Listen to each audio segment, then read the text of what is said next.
Mark Lecompte here to just take a few minutes to make an appeal for a return to the church as soon as legally possible. Over a year now with almost no in-person church meetings reminds me of the people of Israel torn from Jerusalem and departed to Babylon as described in the Old Testament of our Bibles. When this happened, it was so important for them not to forget where they came from that one of the Psalms states, "Besides the river of Babylon, we sat and wept when we thought of Jerusalem. If I forget you, O Jerusalem, let my right hand forget how to play the harp, and may my tongue stick to the roof of my mouth, if I fail to remember you, if I don't make Jerusalem my greatest joy." Please, even though it's been over a year since most of us have experienced church with everyone together in one place, we shouldn't get used to church at home and online. Let's never forget the days when we attended church together in person as a community the way it should be. I thank the Lord for the technology that allows us to stay connected online and have meetings from home, but it should not become the norm. Here are a few reasons why church should be experienced in person and together whenever possible and as soon as possible. The very definition of the word church, which means the assembly, literally, a people called to gather together in one community. Secondly, the church must be a visible witness. The church is the body of Christ. However, as Dietrich Bonhoeffer wrote, the church is not a body if it's not visible. A vibrant, living church filled with people streaming out in and out of its doors, not only on Sunday morning, but throughout the week, is a powerful witness to the community. Thirdly, our spiritual maturity is diminished when we live apart from the community. It's easier to love people you rarely see or never meet. It's through living and serving with others that our patience is tried, our compassion tested, our character revealed, our humility formed, our servant's heart cultivated, and the genuine love of Christ is expressed. Fourthly, this is clearly the biblical mandate. In Hebrews, let us not neglect our meeting together as some people do. Do you know why the people neglected to gather at the time of these words were written?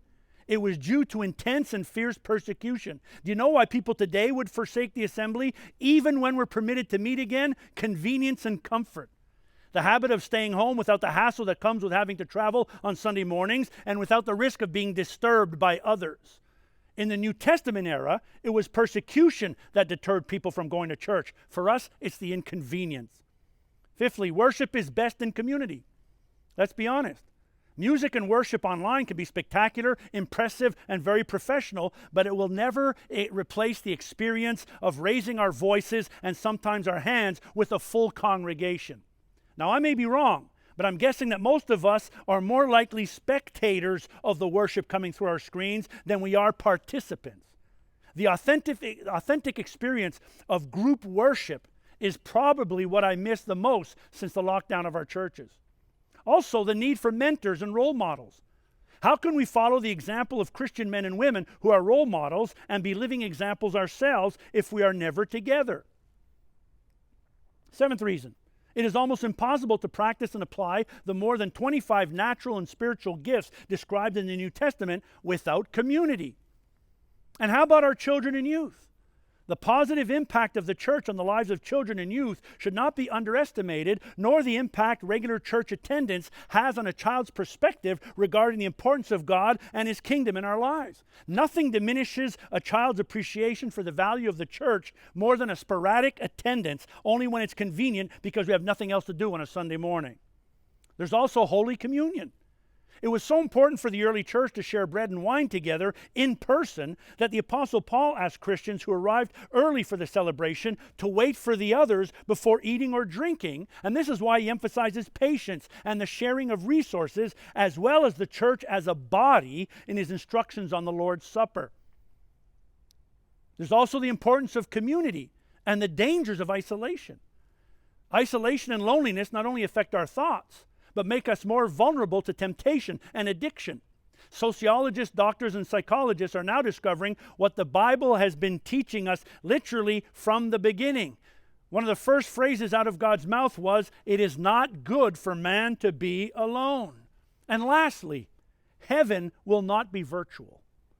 The church is a foretaste of what we will experience in heaven, which will be in person and with other people. So you've probably heard it sung. You don't know what you've got till it's gone. Well, that's how I feel about church right now. You only realize the value of something once you've lost it. I don't know if you're like me. But today more than ever, I appreciate the church in person with people, like in the good old days, 2019. I wrote an article about this if ever you're interested in more details on the subject. I feel like this psalm describes how we will feel when we come back together in large numbers. When the Lord brought back his exiles to Jerusalem, it was like a dream. We were filled with laughter and we sang for joy. Let's get ready to come back to church together as soon as possible. Thanks.